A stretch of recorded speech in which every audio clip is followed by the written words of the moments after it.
Thank you for taking the time for watching this episode of the Rooted Ground podcast.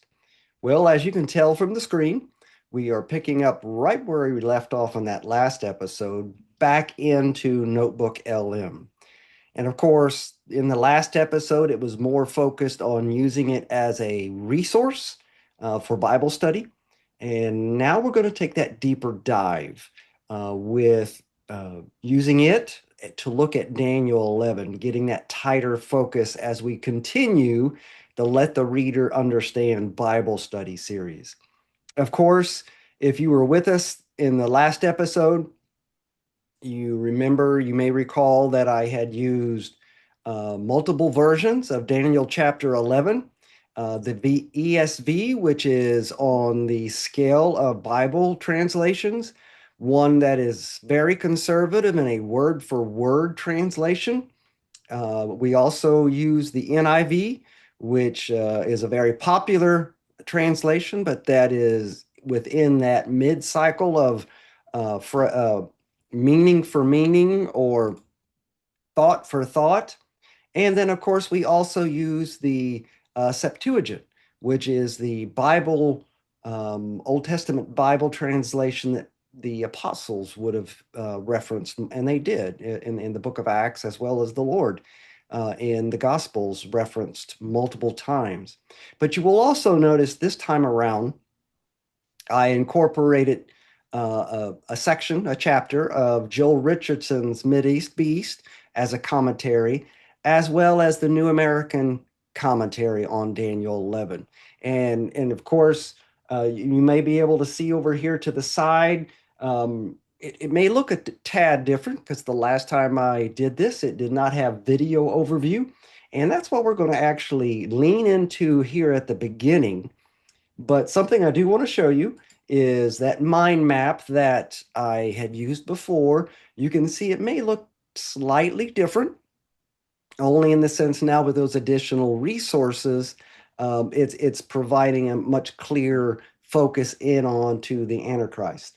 Now, what I want to do is because we have been doing with our Bible study series, we have been focusing on following the footsteps of the beast and going from chapter to chapter. So, what I want to do here, and as I said, uh, now Notebook LM does a video overview. I'm going to pause here and allow you to see. It's roughly 8, 9 minutes long. The video that it produced. Take a grant. Take this as what it is. It is AI generating a synopsis. Of course, I did tell it the focus I wanted, and it would be to basically trace the footsteps of the Antichrist. And then once you have a chance to digest what it has, watching it, I'm going to come back on here and we're going to take a little bit of using its content as well as what we have here and take a deeper dive. So hopefully you enjoy it and can pull something from it. You know, for thousands of years, people have been fascinated by ancient prophecies, trying to decode glimpses of the future. But there's one figure that's debated more than any other, this final shadowy character we call the Antichrist.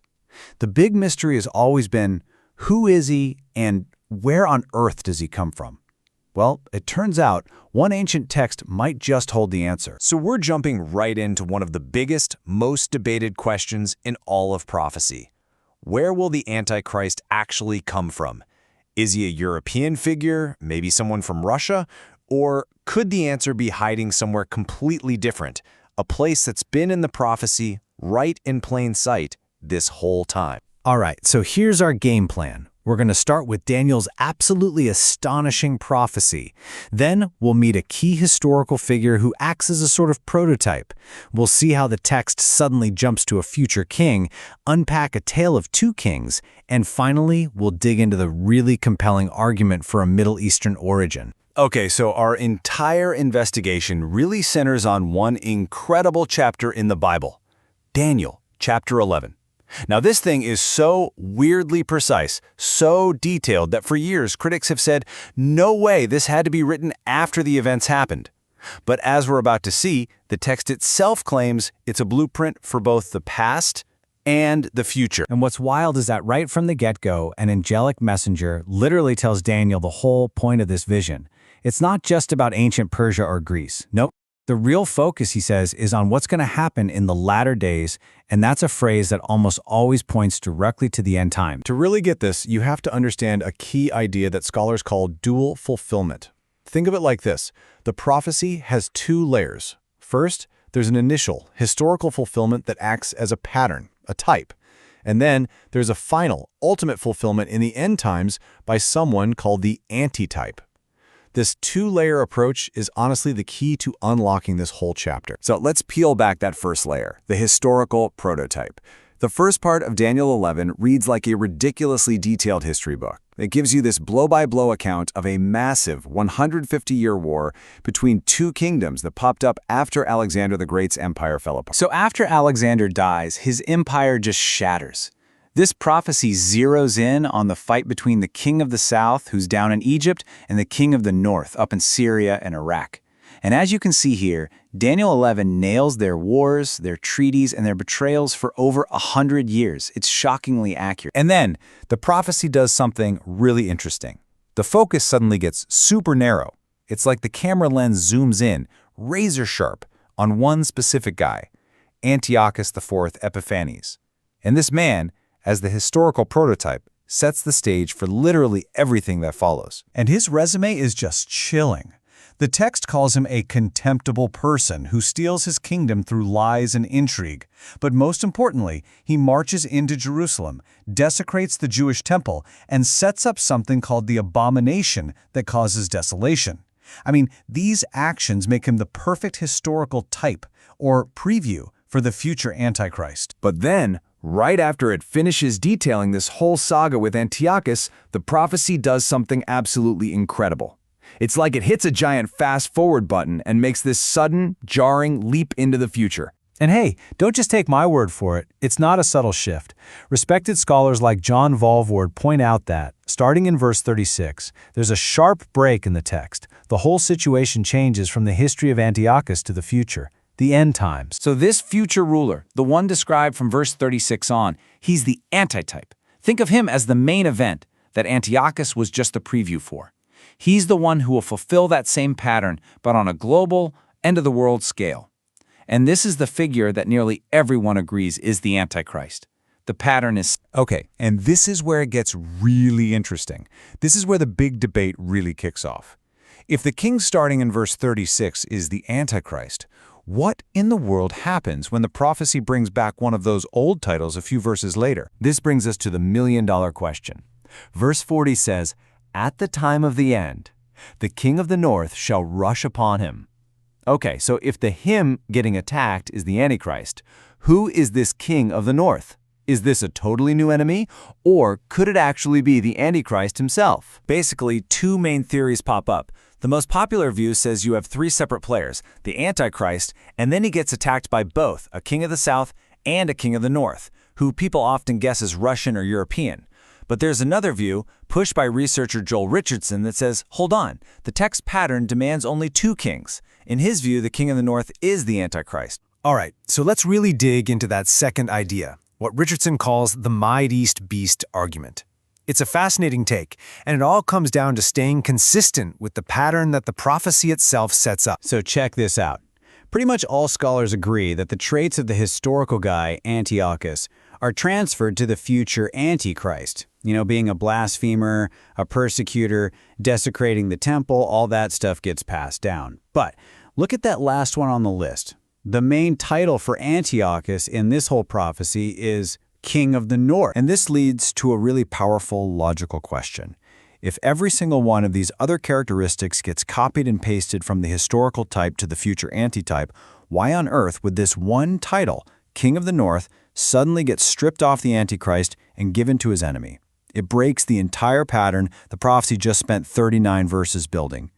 It just doesn't track, does it? Richardson argues that this popular three-king theory creates a huge contradiction. Historically, the kings of the north and south were arch-enemies. To suddenly make them allies against the Antichrist, he says, twists the historical type into its precise opposite. He believes it's just not a careful way to read the text. And this brings us right back to geography. The title King of the North wasn't just some random name an angel made up. It was a specific political title. It referred to the ruler of the Seleucid Empire, which was headquartered in what we now call Turkey, Syria, and Iraq. The title itself is baked into the Middle East. So if you follow this line of thinking, the conclusion is pretty direct. The Antichrist is the final king of the north. And just like the original king of the north came from that old Seleucid Empire, the final one will emerge from that same general neighborhood. We're talking Turkey, Syria, or Iraq. And when you read those final verses with this key, that the Antichrist is the king of the north, a very clear sequence of events just clicks into place. You have a war between two Middle Eastern powers. A southern king, probably based in Egypt, attacks first. The Antichrist, as the king of the north, retaliates with overwhelming force, sweeping down through Israel before he finally meets his prophesied end there. Now, this isn't just an ancient history lesson. This interpretation has huge real-world implications. If this reading of the text is correct, then maybe we shouldn't be looking to Rome or Moscow for the Antichrist's origin. Maybe we should be watching for the rise of a powerful, charismatic leader from the territory of that old Seleucid Empire, who eventually goes to war with the southern bloc led by Egypt. And that really just leaves us with this one big, provocative thought. No matter what you believe, the text of Daniel 11 lays out a remarkably detailed historical pattern. So if that ancient pattern points directly to a region that is so central to global conflict today, what does it mean to watch history unfold right before our eyes? Well, I hope you were able to gain something from that. I know that some are still getting a little uh, bothered by what AI has the capability of doing, but I don't want to go down that rabbit trail right now. I want to focus in on what it brought forth. And I think it did an excellent job in providing a summary. So there are some pieces I want to take us a little bit deeper into and take a look at a closer look as we continue to follow those footsteps of the beast as we've been going through this Bible study series. Let the reader understand, going back to Matthew 24:15, when Jesus gave his warning to the apostles of what to look for. So, in looking at this, Daniel 11, of course, we've been walking through Daniel 2, Daniel 8, and the different prophecies.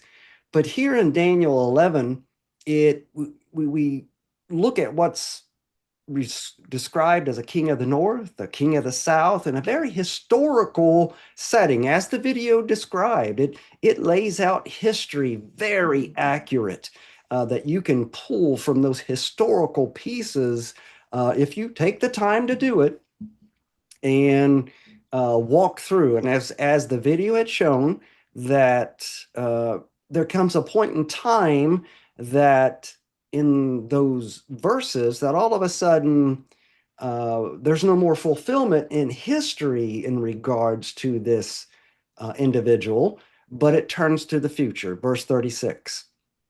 And of course, the question becomes, who is this king of the north? Because that is the primary focus of that chapter. And that is the key to understanding and tracing the steps of the Antichrist, of the beast. So the most popular view that we have today, and we can thank Schofield, we can thank the dispensationalist, that the most popular view comes from those areas, and it's truly a more 20th century existence. Part of that is Israel became a nation in the 20th century, but the popular view is that there are three kings here. With the king of the north is an enemy of the Antichrist. It sort of puts the Antichrist between the king of the north and the king of the south. And of course, what happens in here is some begin to look at that as one of our modern nations like Russia and such, even to the extent of putting the Antichrist as the king of Russia, Gog and Magog. But once again, going to hold off on that rabbit trail until a later episode. But one of the more popular views, and I consider this one almost an anti-Semitic type of view, because it looks at the Antichrist arising up out of the Jewish people. A very popular view, and once again, I do believe, and we'll take an episode to focus in on this, probably multiple episodes, of the dispensationalist teaching that God can only view his promised people one group at a time. That's a very generalized and simple view of looking at it, that while the church is on the earth, he can't look at the Jews the same. So the Antichrist would rise up out of that. So that is basically where this comes from, that the Antichrist is pinned between the king of the north and the king of the south, and rises up out of, I've even heard them say that rises up out of the tribe of Dan. And once again, I'm not going to go down that rabbit hole right now. It's for a later episode. But that is a very anti-Semitic view, and in my understanding, not the case. But it is a very popular one. A more historical view, and what did the AI mean, as well as I here in regards to this, is once again, just as we started off the year talking about Bible reading, Bible study, and such, it's about the Bible was written for us, but not written to us. Once again, the Bible was written for us, but not to us. And that comes back to understanding how the reader of that time would have understand the word. So in this case, as Daniel was looking at this and giving the prophecy, that was completely accurate. Matter of fact, that most very secular scholars today said Daniel had to have been written after those historical events because it was too accurate. But we know God is the writer of all history. And so here we know that this was laid out, complete accuracy. And once again, at verse 36, it shifted. So that historical view was as when post Daniel, when Jesus is referring to the prophecies of Daniel, they knew the historical events. They knew about the Seleucid Empire. They knew about the Ptolemaic Empire. They watched these take place. And so the historical view looked at this strictly as two kings, and that the king of the north is the Antichrist. So that is the particular view here. And to the Jews, he was an anti-Messiah when we track down the history that occurred, and of course that we find in the book of Maccabees. So let's step back and review a little bit, because as we've been following these footsteps, we of course looked at Revelation 17, and that the beast that was and is not, even he is the eighth and is of the seven, and goeth into perdition.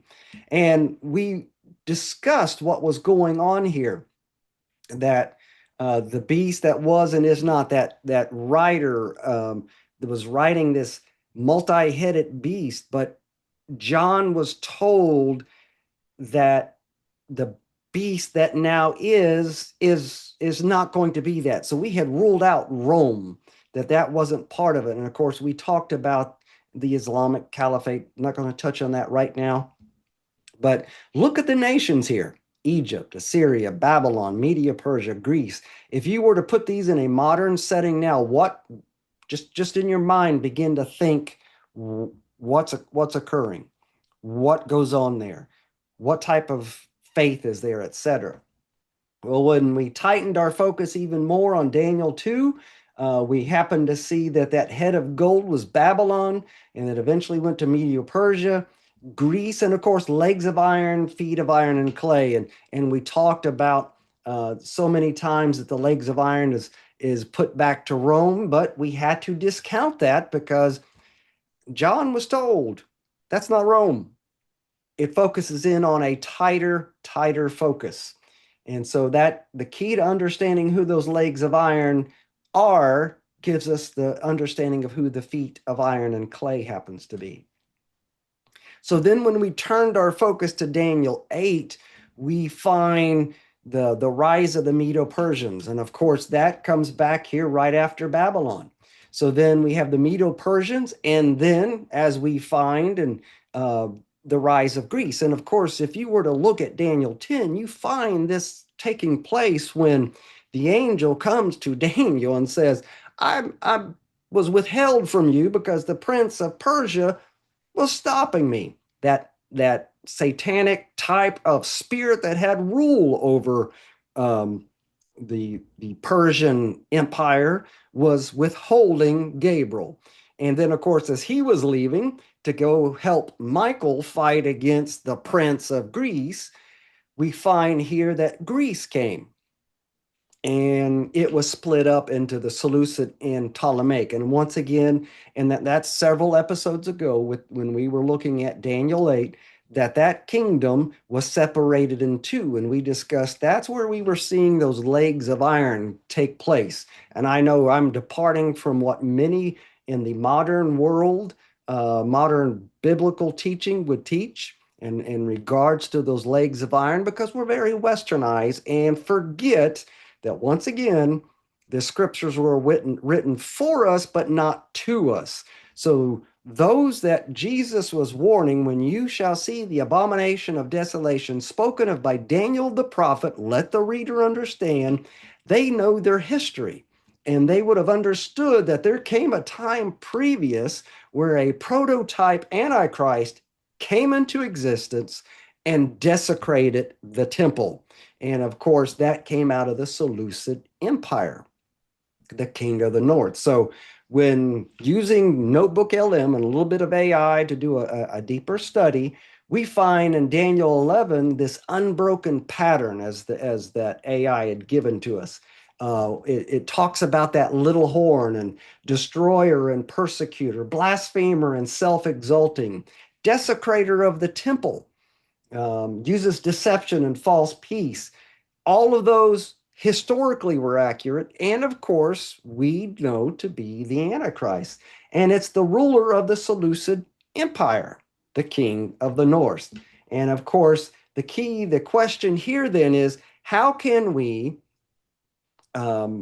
pull this understanding away from the way Daniel was told, the way the Old Testament folks that in during those the what some refer to as the silent years between Malachi and Matthew, those individuals during that time understood, as well as the apostles and Jesus as being taught. How would that have been? How can it be separated from what they understood? It can't. And so, why would the king of the north not transfer? And the key here is it's going to. So just look, need to kind of wrap your minds around this as you're looking at this. Is the king of the south, Ptolemaic, it is the modern region of Egypt. And of course the Egyptian empire that once stood. So the northeastern area of Africa. And then, of course, the king of the north, the Seleucid, and what we would see is the modern Turkey, Syria, and Iraq. And I want you to do right now, if you follow Bible prophecy and if you follow the news, just in your mind, do you know of anybody that has historically or currently been a very charismatic type leader in this region? We've seen multiple. And what's kind of curious is there's one on the rise even now, but I'm not going to go down that rabbit trail right now.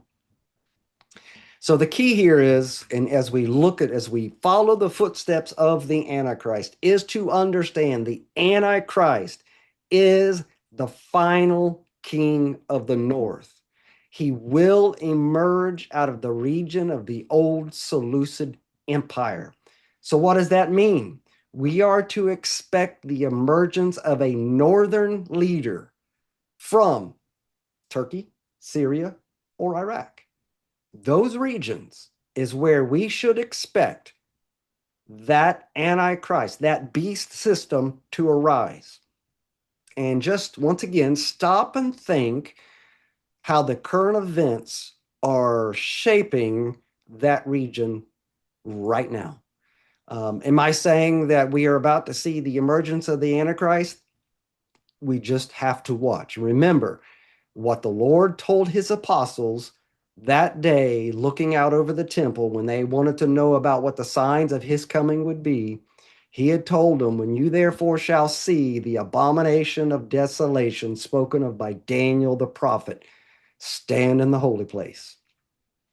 That occurred. And I would encourage you, take some time and read about the historical events. Grab the Maccabees. It used to be in the King James Bible, the Apocrypha, and read through that, because you will see that foreshadowing of what the Antichrist will do and what region, geographically, what region he is coming from. And once again, as you begin to look at this, the modern teaching, the dispensationalist teaching will tell you that we should be looking to Russia, Europe, Western mindset. But what we see here is no, it's a region that we typically overlook. Turkey, Syria, Iraq, somewhere that doesn't appear to have much power per se, but that's because of our Western mindset. Once again, the scriptures were written for us, but not to us. But we are to understand the lens by which they looked at Bible prophecy. So just take a look at this. Understanding in the mindset, okay, this king of the north, the Antichrist, coming from the region of Turkey, Syria, Iraq, that geographically region, when they come to power, and once again, I'll be honest here, there's at least one individual currently I'm just keeping an eye on because of current events are portraying some interesting pieces. But that being said, what's going to occur? Well, this Antichrist coming from that region of Turkey, Syria, Iraq, he's going to come against Egypt. Um, and why? Because the South attacks him. There will come an attack out of Egypt. The North, that northern king is going to retaliate. He's going to come down, sweeping through many countries. And he's going to take Egypt, Libya, and Sudan, coming out of the north, sweeping down into northern Africa. Well, what happens? Well, he's eventually going to invade Israel. But he's going to spare modern day Jordan. All of this is written there in Daniel chapter 11. But let's put it in its modern context. So, I mean, just in your mind, and I'm going to go down slightly down this rabbit trail. What we see here occurring is we currently have a northern-southern alliance type going on. We have, if you take a look at the Abraham Accords that are coming forth, you see much of what's in the southern, the king of the south type thinking, the nations that typically align and come into some type of alliance with Israel, where the nations that are part of the kingdom of the north, the king of the north is, you've got Turkey, Iraq, Syria, and of course, if you tie in Ezekiel, you have Iran. And those nations are against Israel. So we're seeing that north and south beginning to play out. It's been playing out for hundreds of years. But now, when this king arises out of this region of the north, Turkey, Syria, Iraq, that region, the Southern Alliance is going to come against him, but he's going to retaliate, and so much to the fact he will conquer Egypt, conquer Libya, conquer Sudan, and then he's going to invade Israel. And of course, sparing that modern day Jordan, he's going to establish his headquarters between the Mediterranean and the Dead Seas. But as the scripture says, he's going to come to his end in Israel. No one there to help him. And of course, we know that without jumping too far into Revelation here. It's when the King of Kings and the Lord of Lords comes to set his foot on the Mount of Olives. He will destroy that individual. So yeah, we have some competing thinking when it comes to the footsteps of the Antichrist.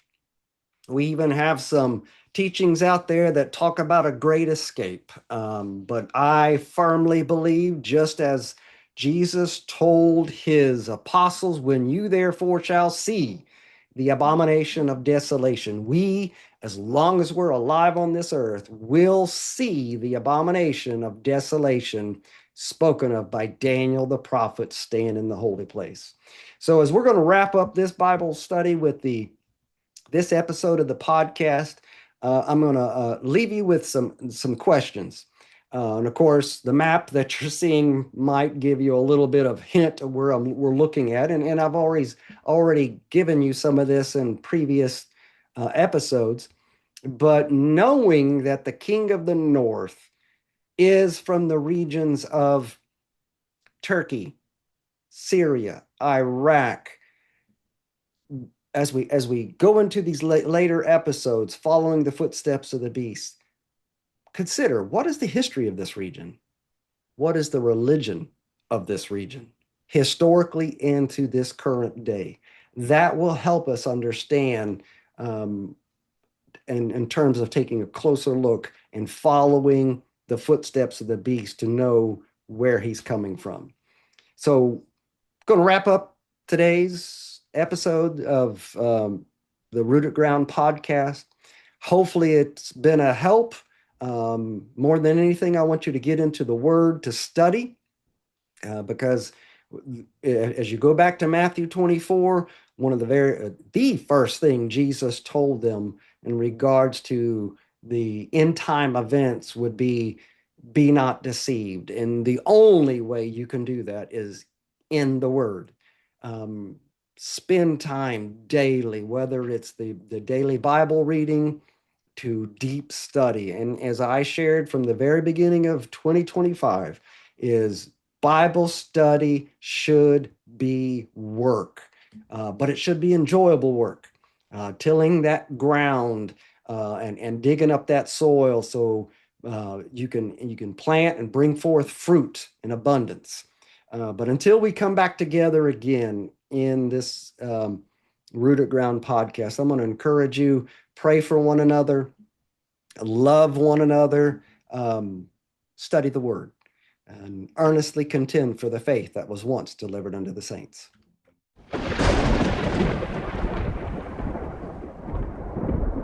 Don't miss out on the latest content. Hit that subscribe button and tap the bell so you're always the first to know when a new video drops. And if you love what you're watching, save it for later and share it with your friends. Go ahead, click now.